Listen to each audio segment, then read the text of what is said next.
नमस्कार दोस्तों, मेरा नाम है प्रदीप चौहान। दोस्तों, दरअसल आजकल मुझे जो सिचुएशन है, राजनीतिक सिचुएशन दिल्ली में, पूरे देश में, या युवाओं की सिचुएशन, जो भी कह लो आप, राजनीति से जुड़ा जितना कुछ हो रहा है देश में, उसमें मुझे सबसे ज़्यादा तरस इस वक्त अगर किसी पे आ रहा है तो वो बीजेपी के आईटी सेल पे आता है। बीजेपी के आईटी सेल का हर मेंबर आज की डेट में ना रात में सो पा रहा है, ना दिन में ढंग से जग पा रहा है, क्योंकि सबकी गर्दन पर तलवार लटक रही है। कुछ भी अच्छा करने जाते हैं, तुरंत मात मिल जाती है। एक छात्र आंदोलन ने बीजेपी आईटी सेल के मुखिया से लेकर सबसे नए रिक्रूटी तक सबकी नौकरी खतरे में डाल दी है, और सबको रोज़ फटकार के अलावा कुछ नहीं मिलते। ऊपर से अब मजबूरी है, हर जगह पिट रहे हैं, लेकिन काम तो जो करना है वो करना है।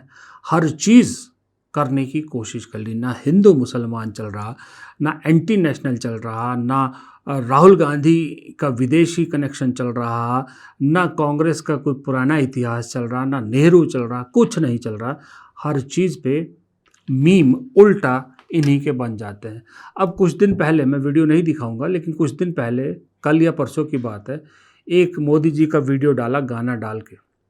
अब अपने हिसाब से अच्छा किया था बीजेपी के आईटी सेल ने, लेकिन उसमें एक शब्द, एक लाइन थी उस गाने में, आई एम क्रिमिनल। उठाने वालों ने वही लाइन उठा दी और ट्रोल हो गई बीजेपी आईटी सेल, उल्टा ट्रोल हो गई बीजेपी। अपने हैंडल, ऑफिशियल हैंडल जो उसको किया था, हटाना पड़ा।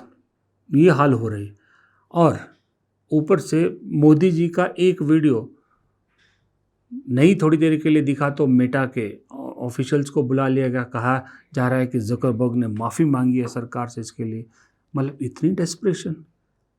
अगर आपका नेता, आपकी पार्टी दुनिया की सबसे बड़ी पार्टी, आपका नेता दुनिया का सबसे पॉपुलर नेता है, तो छोटे मोटे वीडियो अगर नहीं दिख रहे तो इससे क्या फ़र्क पड़ गया आपको? एक आध वीडियो अगर कहीं मिस हो गया, कुछ हो गया, आपको तो फ़र्क नहीं पड़ना चाहिए था, बल्कि लोगों का गुस्सा होना चाहिए था। लोग को मेटा से जवाब पूछना चाहिए था कि हमारे प्रिय प्रधानमंत्री का वीडियो कहाँ है, हमें क्यों नहीं दिखाई दिया।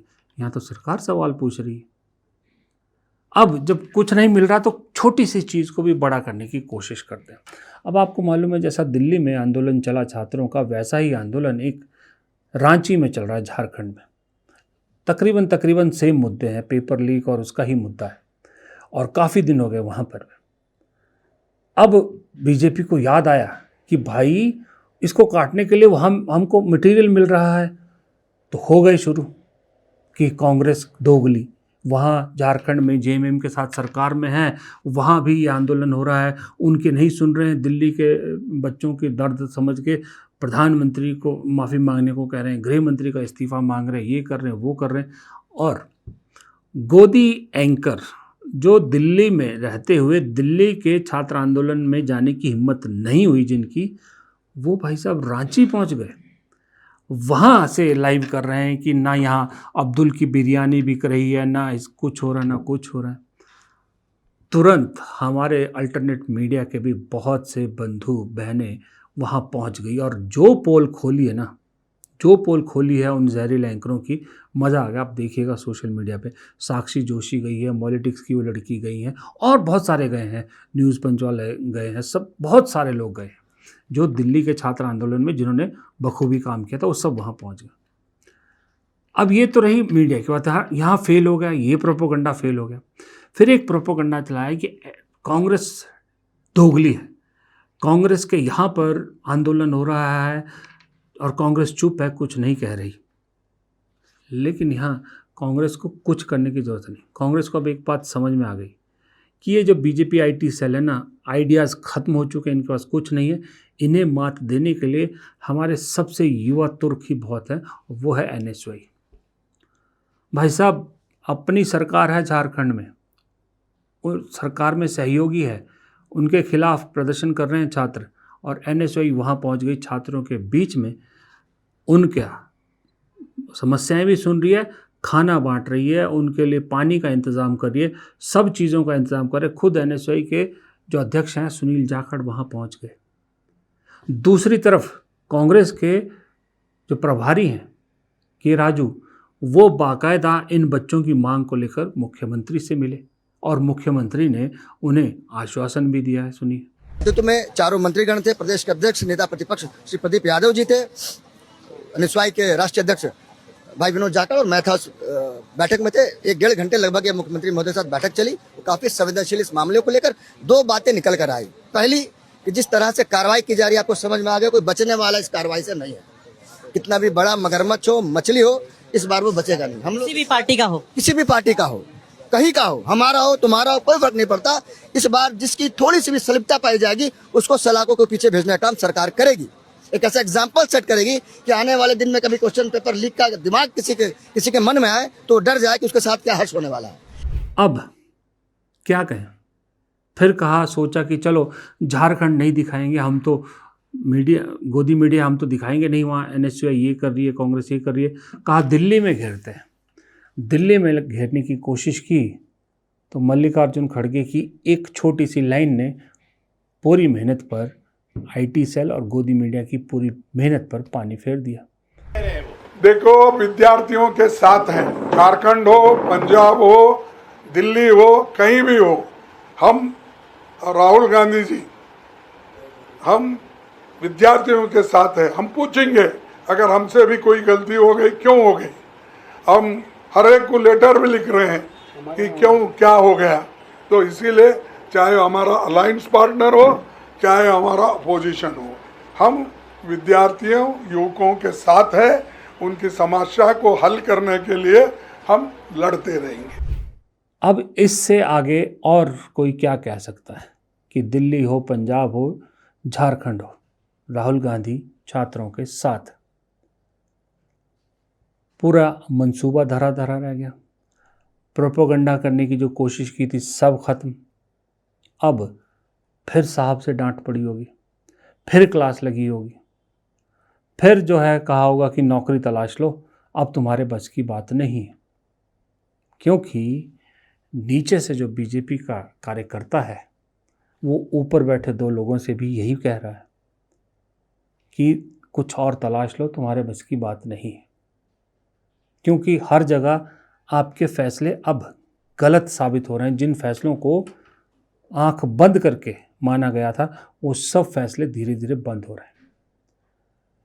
आपने अपनी मर्जी से बिना सीनियर लीडरशिप की कंसल्टेशन के मध्य प्रदेश का मुख्यमंत्री चुना। नतीजा 0 बट्टा सन्नाटा, दतिया हार गए।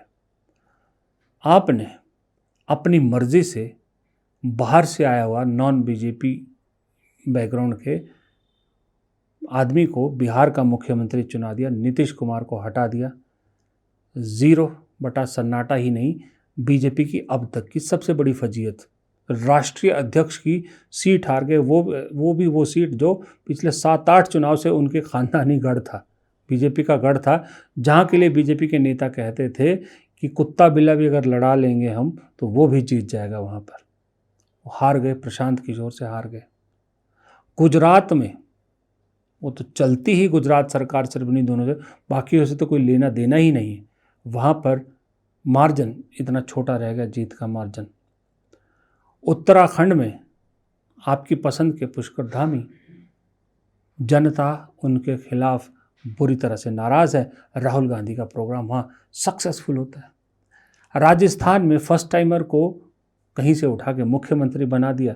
वसुंधरा राजे जैसे सीनियर नेता को साइड किया। क्या हुआ? कोटा में इतना शानदार प्रोग्राम हो गया।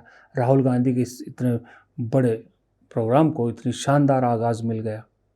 इसी तरह से और कई राज्यों में है जहाँ पर दिल्ली, रेखा गुप्ता लगातार बीजेपी के लिए embarrassment, Kangana Ranaut embarrassment, Ravi Kishan embarrassment. कहाँ कहाँ किस किस का चुने हुए किनके हैं? इन्हीं लोगों के। पार्टी की सुनी नहीं गई।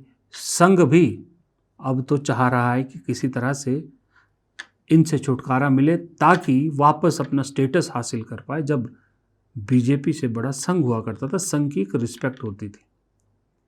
अब तो संघ से कुछ पूछा ही नहीं जाता। तो ये सारी चीज़ें जब प्रेशर पड़ रहा है ऊपर 2 लोगों पे, तो उनका गुस्सा, उनका प्रेशर उतर रहा है ये गोदी मीडिया और आईटी सेल वालों पे।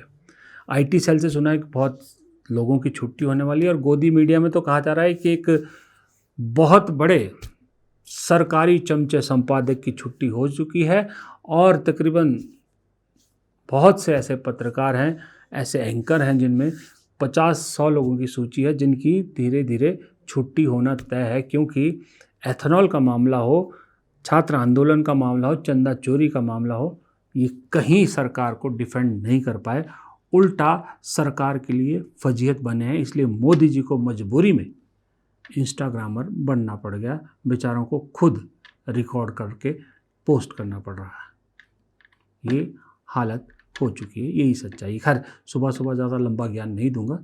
आपका दिन शुभ हो, क्योंकि आज शुक्रवार है, कल से वीकेंड होगा। तो आप अपने ऑफिस जाइए, अपना जो काम है वो कीजिए। इजाज़त दीजिए मुझे। नमस्कार।